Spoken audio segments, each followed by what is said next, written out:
Buenas tardes, chicos. Vamos a comenzar el día de hoy con la clase de historia. En la clase anterior habíamos hablado acerca del Imperio Romano. Entonces, en esta clase vamos a seguir con este tema, pero vamos a hablar acerca de la división del Imperio Romano. Entonces, aquí tenemos el tema del día de hoy, es la desintegración del Imperio Romano. ¿Me va a ayudar, por favor, señor Joel González?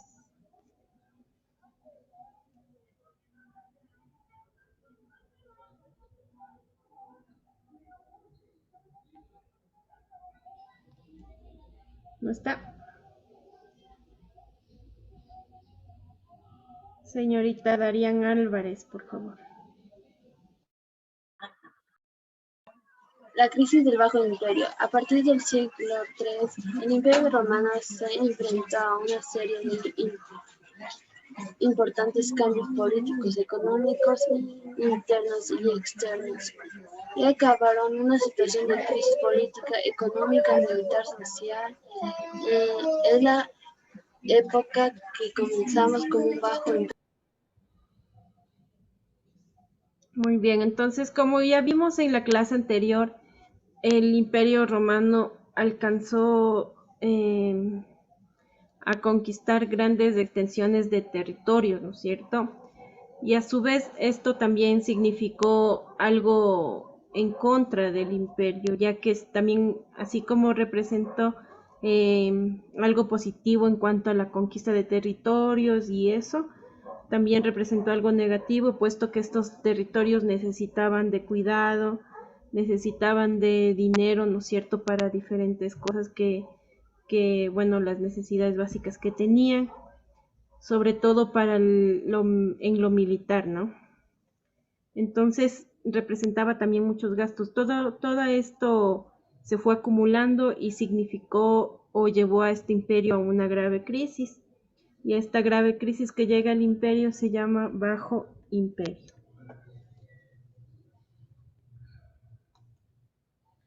Vamos a continuar.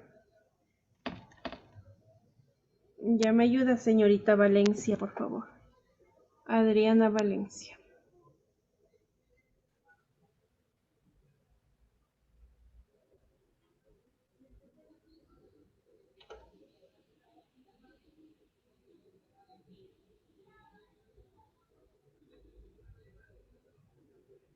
Señorita Castañel, por favor. La inseguridad en los limes o fronteras. Finalizadas las conquistas, el ejército trataba de mantener y defender los limes o fronteras del imperio, pero esta tarea fue cada vez más difícil porque los pueblos germánicos, o los que los romanos denominaban bárbaros, atacaron repetidamente la frontera del imperio en el norte de Europa. Ya muy bien, entonces, como yo les había mencionado, ¿no es cierto? Una vez que ya el Imperio Romano alcanzó ya su extensión máxima, ¿no es cierto? Al al ocupar todo las costas del mar Mediterráneo, luego se dio cuenta que tener una extensión grande de territorio también tenía sus cosas en contra, debido a que la frontera era demasiado extensa para cuidarla. Necesitaron un ejército muchísimo más grande debido a que por estas fronteras eran atacados por sus enemigos, ¿no es cierto? Y uno de los principales enemigos que tenía el imperio eran los bárbaros, que estaban eh, ubicados afuera de las fronteras del imperio romano en el norte de Europa. Vamos a continuar. El aumento del poder del ejército mire, esta es otra de las causas, ¿no? Las constantes guerras obligaron al imperio a mantener un ejército que incrementaba su poder y en consecuencia la figura del emperador se debilitó. De hecho, los generales que contaban con el soporte de su tropa tenían la fuerza para deponer y nombrar emperadores. Entonces, mire, al dar, ustedes saben que durante el Imperio Romano se manejó nuevamente la monarquía, ¿no es cierto? Donde una sola persona que era el emperador manejaba todo ese vasto imperio que fue el Imperio Romano. Sí, entonces este emperador le dio tanto poder al ejército que posteriormente este ejército... Esperen un segundito, chicos.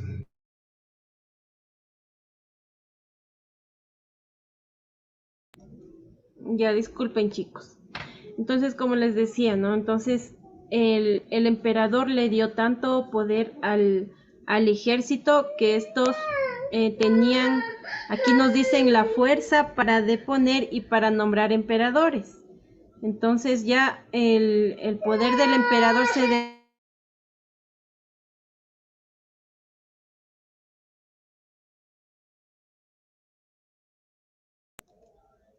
Disculpen, chicos, ahora sí vamos a continuar.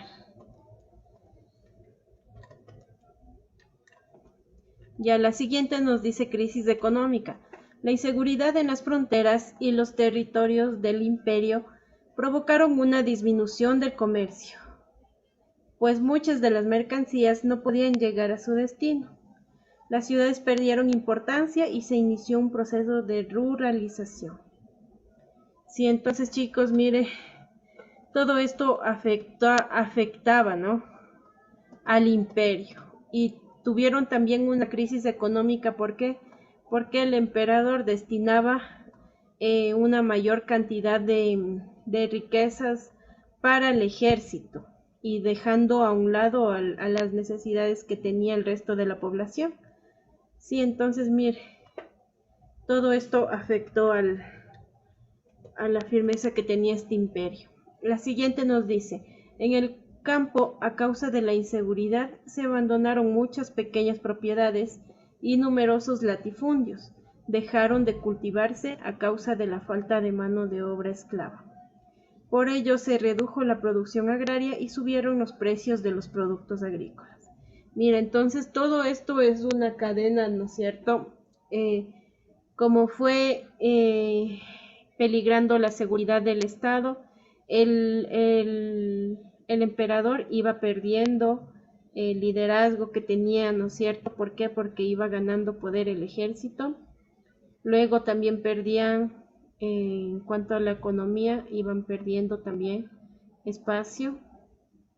Ahora también, mire, en el campo las personas abandonaron sus propiedades. No había quien trabaje la tierra, ¿no es cierto? Por lo tanto, se disminuye la producción agraria, y cuando no hay productos, ¿qué es lo que siempre sucede? Cuando está escaso algo, siempre sube el precio, ¿no es cierto? Entonces, todo esto iba sumándose a la crisis que luego va a dar como consecuencia la división del imperio. Continuamos. La consecuencia de la subida de impuestos de los precios fue el empobrecimiento de la población, lo que provocó numerosas revueltas sociales. Se formaron bandas de esclavos, campesinos pobres que atacaban las grandes propiedades. Entonces, miren, chicos, todo esto sucedía. Imagínense un pueblo que no tenía ingresos, ¿no es cierto? No estaban en crisis, la economía estaba muy mal, y encima de eso les suben los impuestos. Si no tienen, ¿de dónde van a pagar, no es cierto? Entonces, esto era otra razón de la división otra causa para la división del imperio, ¿no? Entonces, como el empobrecimiento de la población cada vez crecía, mire, se formaban diversas revueltas sociales, nos dice aquí, principalmente de esclavos y campesinos, ya que esta era la parte de la población que más estaba empobrecida, ¿no? Como ustedes saben, chicos, siempre en una sociedad existe esta diferencia de los que más tienen y los que menos tienen. En este caso, los que menos tienen estaban realizando estas revueltas debido a que crecía el empobrecimiento en la población. Luego nos da la consecuencia, ¿no es cierto? ¿Cuál es la consecuencia de todas estas causas que nombramos anteriormente? Se da la división y el final del Imperio Romano. Entonces, Este imperio romano fue tan extenso y estaba bajo el mando de un solo emperador, ¿no es cierto? Porque no había emperador del norte, emperador del sur, no había.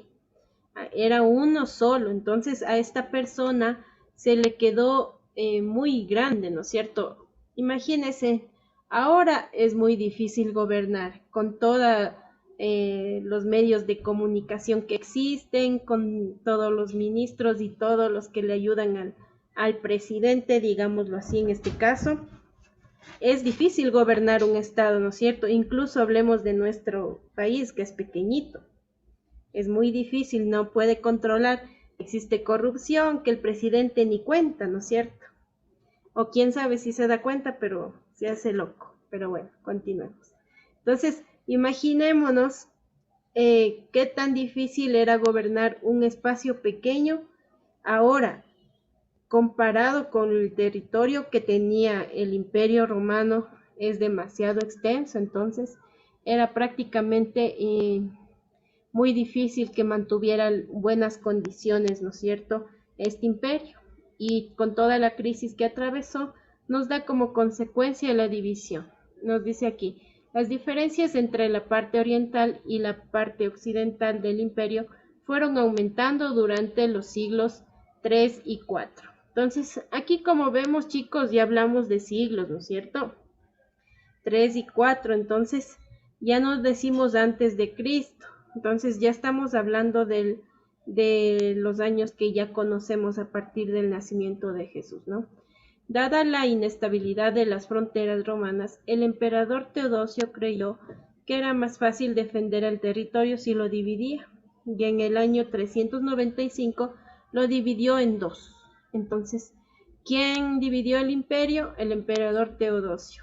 El emperador Teodosio divide el imperio en dos partes, el imperio romano oriental y el imperio romano occidental. Como vemos en este mapa, chicos, el imperio romano que ocupaba todo esto que está pintado, ¿sí? Mire qué extenso. Comparado con nuestro país, un pedacito, ¿no es cierto? Nuestro país sería un pedacito así chiquitito. Y mire lo que fue el imperio romano tan inmenso. Entonces, este imperio, debido a toda la crisis que se generó, se divide en dos.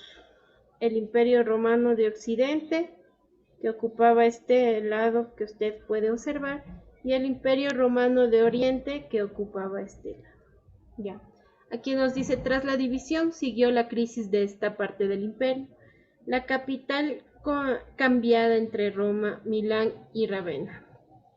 En el transcurso del siglo V, como consecuencia de la crisis interna y de los ataques de los pueblos germánicos, desapareció. Entonces, tenemos aquí que se dividió en dos imperios. Sin embargo, el imperio de Occidente no pudo mantenerse en pie debido a toda la crisis que atravesaba, ¿sí? Y este imperio en el siglo V que nos dice, en el transcurso del siglo V desaparece, ¿sí? Por crisis interna y bueno, todo lo que igual arrastró con la crisis anterior. Vamos a continuar. Ahora vamos a ver el Imperio Romano de Oriente. El Imperio Romano de Oriente, también llamado Imperio Bizantino, llegó a su máximo esplendor en el siglo VI, cuando conquistó parte de las tierras del Mediterráneo occidental. Desapareció en el siglo XV tras la conquista de Constantinopla por los turcos. Mire, entonces, el Imperio de Occidente desapareció prácticamente al instante, ¿no es cierto? ¿Por qué? Porque no pudo soportar la crisis que todavía mantenía. Sin embargo, el Imperio de Oriente alcanza su esplendor en el siglo VI, es decir que tuvo un buen desarrollo, ¿no es cierto? Se recuperó económicamente, militarmente, socialmente, en todo aspecto, y pudo perdurar hasta el siglo XV y tomó el nombre de Imperio Bizantino. el Imperio Romano de Oriente toma el nombre de Imperio Bizantino, recordemos, ¿no? Eso sería entonces, chicos, el tema del día de hoy. Espero que les haya quedado claro y disculpen nuevamente las interrupciones que tuvimos.